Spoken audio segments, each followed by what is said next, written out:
Good morning, everybody. It is middle of April, April 12th, and I'm in my garage. I've probably talked to you about cold stratification of seeds, and I have two refrigerators in my garage here that I use to stratify my seeds that have to go through the process of being cold for a couple months before they'll actually grow, because we know you can't just take a seed or a nut and stick it in the ground and expect it to grow. It won't happen. Well, you could stick it in the ground. If it was outside, it would grow, but you couldn't take it and stick it in a pot or anything like that. So to get really good success, you put them in the refrigerator, usually in the bottom drawer, and keep the refrigerator pretty cold.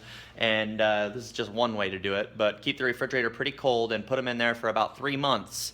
And that's kind of the same as a squirrel burying a nut under the ground in the winter or in the fall, and then it goes through all winter underground, and then it'll finally germinate. I'm just mimicking or making the same situation in the refrigerator. The problem with when squirrels do it is other squirrels steal it, or it starts to grow and a deer bites it off, so you have a lot more success planting them inside. Now, my problem inside is, in my house, I don't have a window a big enough window that faces the right direction to get plenty of sunlight.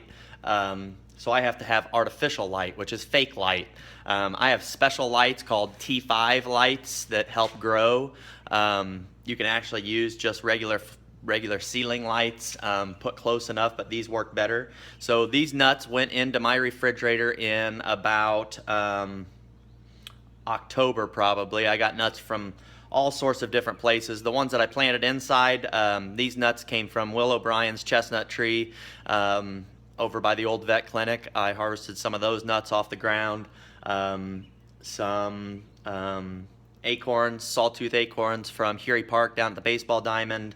My doctor's office, I picked some red oak trees, some buckeyes from Mrs. Beckerman and a friend of mine from high school. And I just planted some of them and experimented this winter with artificial growing.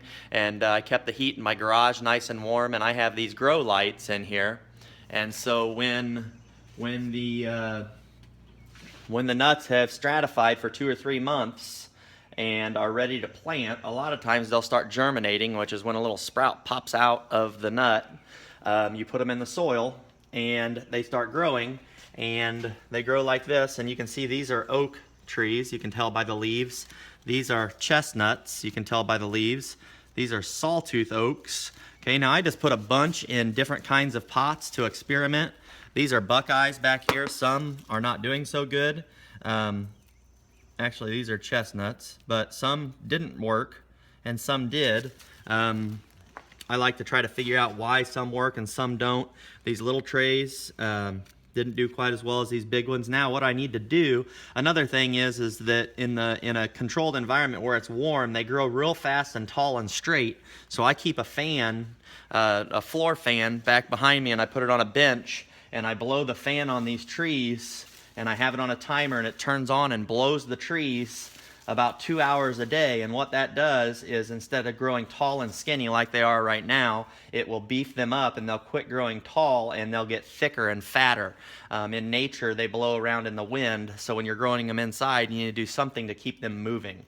Okay, now these lights turn on for about 8 hours a day, kind of like daylight, and when they turn on, it is plenty warm in here, and they get sunlight for 8 hours a day. It's over 65 degrees in here, and then it kicks off and they sleep at night. But I would not be able to do this if I took those nuts directly in October and planted them in the soil in October and put them in my garage and turned the heat up and turned the lights on. Most of the nuts would not grow. There are a few types of nuts that would grow because they need what? Stratification. They need to go through a cold process. So you have to put them in your refrigerator, bury them in the ground outside. I have hundreds and hundreds and hundreds of nuts that I've planted outside that I've covered with wire, and I can show you some of those videos. But it's a lot more work, and you take the chance of animals stealing the nuts. So in here, they don't take them, but then eventually I will take each one of these little trees and transplant them out to our farm. And I'm kind of a geek about trees, and I document and write down every tree and the different kinds of trees they are and where they came from. And I have some from Mrs. Smith's house, and you can see the flags out here, and I got tons of different trees, acorns and nuts planted everywhere. So I'm a little extreme, but that is what happens when you cold stratify, and I have artificial light there, and I grow those trees. Now, when it gets warm enough outside, it's time to transplant those trees and take them and put them outside, because they're going to do best once they're growing outside when they get in their native soil and get in the ground. So it's about time to put them in there. Usually around Mother's Day, when it gets warm enough, I'll go ahead and start transplanting them. Yeah, that's indoor growing. Peace!